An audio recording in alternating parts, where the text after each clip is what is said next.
Halo, saya Audi Muhammad Fahri dari kelas A Pengantar Ilmu Politik PJJ Ilmu Komunikasi 2021. Saya ingin mengulas tentang demonstrasi mahasiswa yang terjadi pada 2019 yang lalu.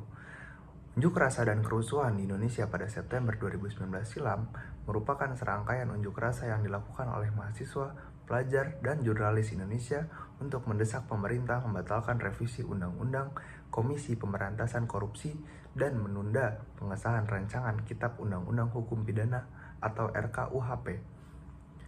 Mahasiswa dari berbagai daerah kompak berdemo. Mahasiswa yang bergabung dalam aksi ini diantaranya berasal dari ITB, Trisakti, Unindra, Setiami, Universitas Paradima, Universitas Tarumanegara, UPI, dan UI. Aksi demo mahasiswa menolak RUU KUHP dan revisi KPK terjadi di sejumlah wilayah, antara lain Gedung DPR dan MPR di Jakarta, Gedung DPRD di Bandung, di daerah Gejayan Yogyakarta dengan sebutan Gejayan Memanggil, dan di beberapa daerah lain di seluruh Indonesia. Berikut 7 poin tuntutan mahasiswa kepada pemerintah pada saat itu.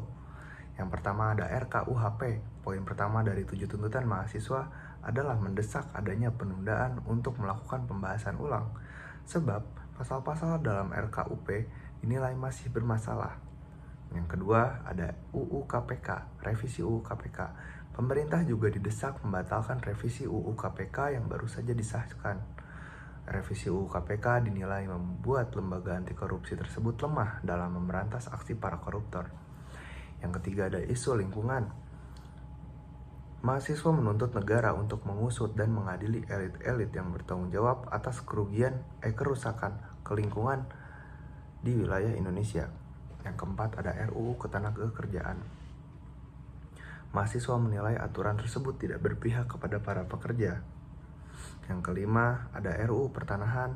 Mahasiswa juga menolak RUU Pertanahan karena mereka menilai aturan tersebut merupakan bentuk pengkhianatan terhadap semangat reforma agraria. Yang keenam ada RUU PKS. Dalam aksi demo, para mahasiswa meminta agar pemerintah dan DPR menunda pengesahan RUU Penghapusan Kekerasan Seksual atau PKS. Yang ketujuh ada kriminalisasi aktivis. 7 tuntutan mahasiswa adalah mendorong proses demokrasi di Indonesia. Nah, selama ini negara dianggap melakukan kriminalisasi terhadap aktivis-aktivis yang ada di Indonesia.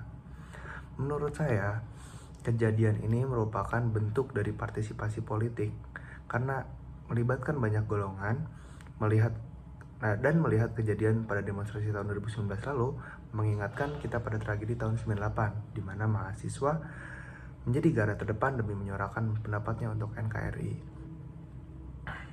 Demonstrasi merupakan bentuk partisipasi politik yang dilakukan mahasiswa secara spesifik, yaitu adalah keinginan mereka untuk ikut serta dalam membuat kebijakan umum atau melakukan pembuatan dan dalam pelaksanaan keputusan.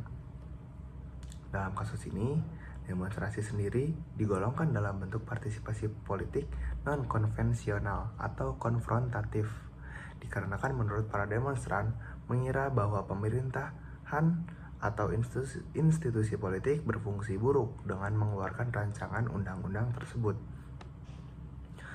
Seluruh peran politik turut serta hadir dalam permasalahan ini. Aksi demonstrasi yang dilakukan mahasiswa, pendekatan yang dilakukan pemerintah, para aktivis dan pengamat politik negara yang turut menyumbangkan suaranya dalam kasus ini.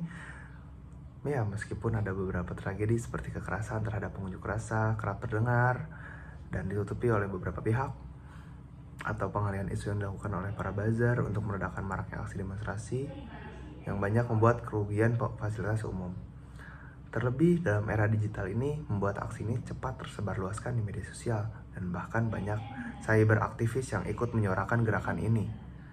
Sayangnya tak sedikit juga yang menggunakan identitas palsu atau fake account untuk memanipulasi masyarakat, menyebarkan berita palsu atau bahkan mengadu domba pihak-pihak yang bersangkutan.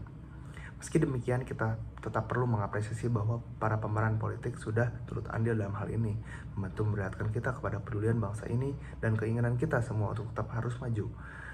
Sekian yang ingin saya sampaikan, bahwa inilah bentuk dari politik sebagai realita sesungguhnya yang membuat negara kita berjalan menuju pendewasaan dalam membangun seluruh tatanan negara dan menciptakan kesejahteraan masyarakat. Terima kasih telah menonton, sampai jumpa.